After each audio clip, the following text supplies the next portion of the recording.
চেন্নাইয়ের চিদম্বরম স্টেডিয়ামে টসে জিতে ধোনি জাদেজাদের আগে ব্যাটিংয়ে আমন্ত্রণ জানান কলকাতার অধিনায়ক রাহানে। ব্যাট হাতে শুরুতেই হতাশ করেন ওপেনার কনওয়ে। পরের ওভারে রাচিনকেও হারান তারা। ব্যাটারদের ব্যর্থতায় এদিন স্কোরবোর্ডে মাত্র 103 রান জমা করে চেন্নাই সুপার কিংস। জবাবে ব্যাট করতে নেমে 2 উইকেট হারিয়ে 59 বল হাতে রেখে লক্ষ্যে পৌঁছে যায় কলকাতা নাইট রাইডার্স। মহেন্দ্র সিং ধোনির ক্যাপ্টেন্সিতেও ভাগ্য ফিরল না চেন্নাই সুপার কিংসের। কলকাতা নাইট রাইডার্সের বিপক্ষে ঘরের মাঠে তারা হেরেছে 8 উইকেটের ব্যবধানে। প্রথমে ব্যাট করতে নেমে ইয়েলো আর্মিদের ব্যাটিং ব্যর্থতায় কোনো মতে 100 পার করে সিএসকে। জবাবে ব্যাট করতে নেমে জয়ের লক্ষ্যে পৌঁছাতে খুব একটা বেগ পেতে হয়নি কলকাতা নাইট রাইডার্সকে। 10.1 ওভারে 8 উইকেট হাতে রেখেই জয়ের বন্দরে নোঙর করে শাহরুখ খানের দল। 13 রান দিয়ে 3 উইকেট এবং ব্যাট হাতে 44 রান করে ম্যাচ সেরা হয়েছেন সুনীল নারিন। থালা ইজ ব্যাক, তামিল ভাষায় শব্দটা মহেন্দ্র সিং ধোনিকে ভালোবেসে বলে থাকেন ভক্তরা, যার অর্থ ক্যাপ্টেন বা লিডার। চেন্নাই সুপার কিংসকে বহু ম্যাচে জয় উপহার দিয়েছেন, কিন্তু অধিনায়কত্ব ছেড়ে দিয়েছিলেন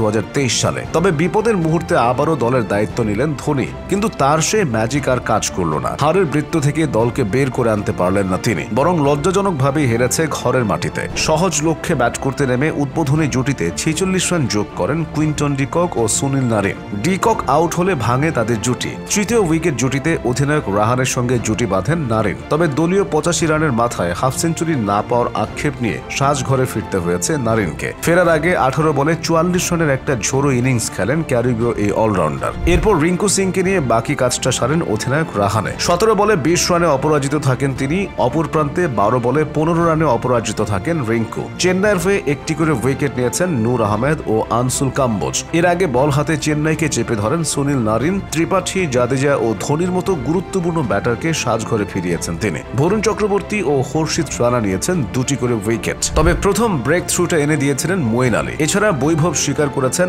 1 উইকেট। দলীয় 16 রানের মধ্যেই সাজঘরে ফিরেছেন 2 ওপেনার ডেভন কনওয়ে এবং রাচিন রবীন্দ্র। 11 বলে 12 রান করেছেন কনওয়ে। রাচিন খেলেন 9 বলে 4 রানের ইনিংস। এরপর ক্রিজে জুটি বাঁধেন রাহুল ত্রিপাঠী ও বিজয় শঙ্কর। তবে পাওয়ার প্লেটা ভালোভাবে কাজে লাগাতে পারেনি চেন্নাই। 6 ওভারে জোড়া উইকেট হারিয়ে 31 রান তোলে চেন্নাই। বিজয় কিছুটা চালিয়ে খেলেছেন, তবে ত্রিপাঠী এগিয়েছেন ধীরে সুস্থে। চেন্নাইয়ের ইনিংসও এগিয়েছে ধীর গতিতে। 22 বলে 16 রান করে দলীয় 59 রানের মাথায় বিদায় নেন বিজয়। পরের ওভারে ফিরেছেন ত্রিপাঠী। 22 বলে 16 রান করেছেন তিনি। এরপর এক প্রান্ত ধরে রেখে খেলে গেছেন শিভাম দুবে। আরেক প্রান্তে ব্যাটাররা যোগ দিয়েছিলেন আসা যাওয়ার মিছিলে। শেষ 6 ব্যাটারের কেউ 2 অঙ্ক ছুঁতে পারেননি। 29 বলে 31 রানের ইনিংস খেলেন দুবে। নির্ধারিত 20 ওভারের খেলা শেষে কোনোমতে 9 উইকেট হারিয়ে 103 রানের সংগ্রহ দাঁড় করায় Chennai Super Kings. Chennai Super কিংসের বিরুদ্ধে 59 বল বাকি থাকতে জয় তুলে নিয়ে আইপিএল এর পয়েন্ট টেবিলে বড় লাভ দিল কলকাতা নাইট রাইডার্স।